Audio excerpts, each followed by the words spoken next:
बेटी का नसीब। एक लड़की गांव के कुएं से पानी भरकर घर की ओर जा रही थी। रास्ते में उसे दूर से एक बुजुर्ग आते दिखे। जब वे पास आए तो उन्होंने कहा कि बेटी मुझे थोड़ा पानी पिला दो। लाजो ने कहा हाँ हाँ बाबा क्यों नहीं, ये लीजिए पानी पीजिए। यह कहकर उसने पानी का घड़ा हाथ में लेकर उन्हें पानी पिला दिया।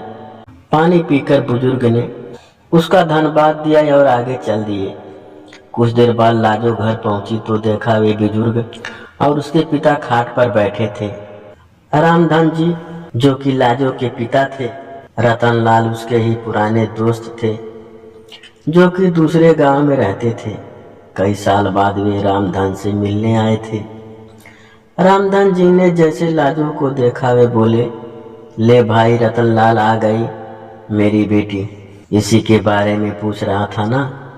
बहुत ही होशियार बच्ची है, बस मेरी गरीबी और इसकी माँ के ना रहने के कारण इससे इसका बचपन छिन गया। आ बेटा ये तेरे चाचा हैं, मेरे बचपन के दोस्त। लाजो कुछ बोलती उससे पहले ही रामलाल जी ने कहा, भाई रामधन तेरी बेटी बहुत संस्कारी वाली है। आज कुएं पर इसने ही मुझे पानी पिलाया था और कोई होता तो पहले मेरी जात पात पूछता, फिर कहीं जाकर पानी पिलाता। तेरी बेटी बहुत परोपकारी है। अपनी तारीफ सुनकर लाजो शर्मा कर अंदर चली गई।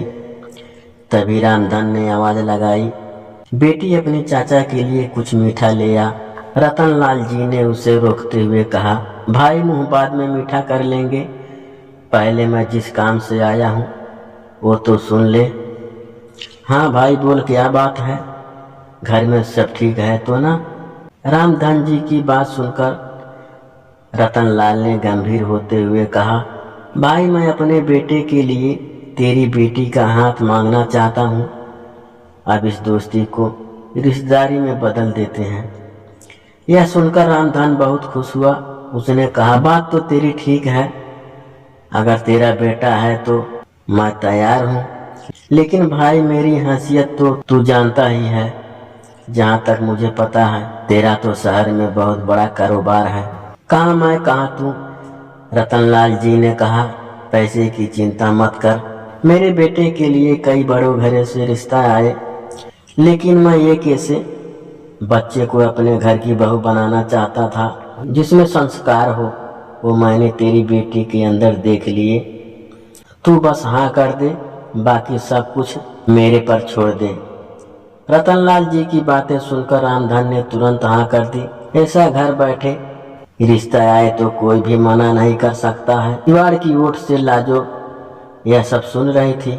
रतनलाल जी ने आगे कहना शुरू किया, हाँ ये बात हुई ना खुशी की, अब जल्दी से मिठाई मंगा, अब मजा आएगा मुंह मीठा करने में। रामधन की आवाज लगाने पर लाजो शर्माते हुई मिठाई की प्लेट लेकर आ गई। रामधन ने कहा, बेटी आज से तेरे ये ससुर हैं, इनके पैर छू। लाजो जल्दी से पैर छूकर वापस चली गई। उसके जाने के बाद रतनलाल जी ने कहा, भाई मेरा बड़ा बेटा सत्यम मेरा शहर का कारोबार संभालता और छोटा बेटा वंश गांव में खेती देखता है।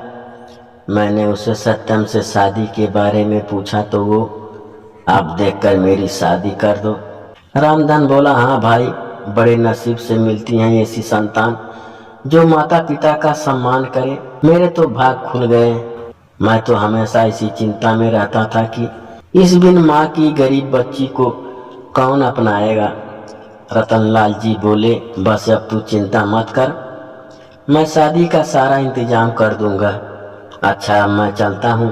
रतनलाल जी अपने घर के लिए निकल गए। उसके जाने के बाद रामधन ने घर में जाकर लाजो से पूछा, बेटी तू खुश तो है ना इस रिश्ते से। लाजो बोली, पिताजी मेरे जाने के बाद आपका ध्यान कौन रखेगा, मुझे नहीं करनी शादी। रामधन बोला, बेटी ऐसा ना बोल, मैं अपना ध्यान रख लूंगा, बड़े नसीब से ऐसा रिश्ता मिलता है। रतनलाल को मैं बचपन से जानता हूँ, उसके घर में तुझे कोई परेशानी नहीं होगी। कुछ दिन बाद पास के गांव से दो लोग आए और रामधन को शादी का मुहूर्त बताकर चले गए। उन्हें रतनलाल जी ने भेजा था। अब रामधन शादी की तैयारी में जुट गया।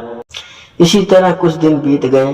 रामधन ने अपना खेत गिरवी रखकर बेटी की शादी की तैयारी पूरी कर ली। शादी से एक सप्ताह पहले एक दिन रामधन अपने समधी से मिलने उसके गांव पहुंचा। रतनलाल जी ने उसे देखकर गले लगा लिया। उन्होंने अपने परिवार से मिलवाया। अपने होने वाले दामाद सत्यम से मिलकर रामधन बहुत खुश हुआ। रतनलाल जी ने कहा, भाई तू यहाँ आया है, जरूर कोई बात है, बता क्या बात है। रामधन हाथ जोड़कर बोला, नहीं भाई, मैं तो बस ये बताने आया था कि मैंने शादी की सारी तैयारी कर ली है। आप एक बार जाकर देख लो, कुछ कमी है तो बता देना, जिसके आपके मेहमानों के सामने आपको शर्मिंदा ना होना पड़े। रतनलाल जी ने कहा, हाँ हाँ मुझे पता है, तेरे पास एक ही खेत था, तूने वो भी गिरवी रख दिया, उसी पैसे से सारी तैयारी की है। तुझे मुझ पर विश्वास नहीं था। जब मैंने कह दिया था मैं शादी की तैयारी कर लूँगा, फिर तूने ये सब क्यों किया। रामधन आश्चर्य में पड़ गया।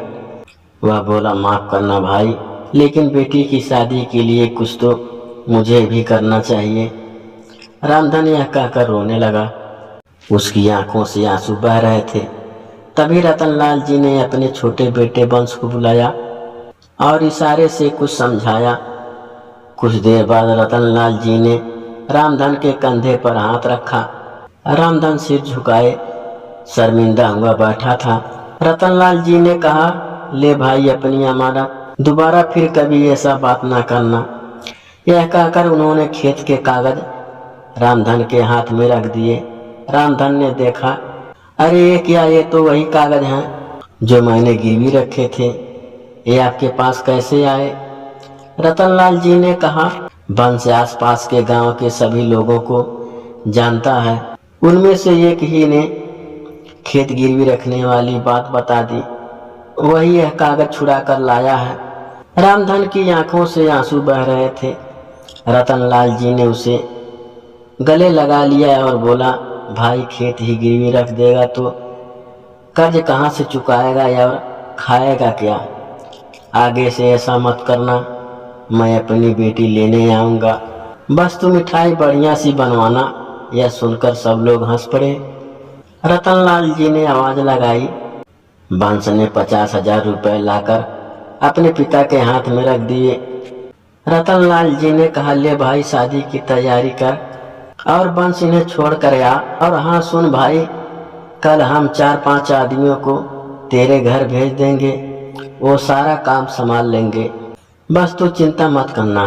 रामधन कुछ बोल नहीं पा रहा था। उसके मुंह से बस इतना ही निकला, मेरी बेटी के नसीब खुल गए। यह कहते ही वह कुर्सी पर बैठे बैठे लुढ़क गया। इतनी खुशी बर्दाश्त नहीं कर पाया, उसने अपने प्राण त्याग दिए। रतनलाल जी ने उसे संभालते इससे पहले ही वह दुनिया छोड़ चुका था। रतनलाल जी अपने दोस्त से लिपट कर रोते हुए वे अपने दोस्त की अंतिम यात्रा लेकर उसके गांव पहुंचे। लाजो को जब यह पता लगा, वह रोते रोते बेहोश हो गई। रामधन का अंतिम संस्कार किया गया।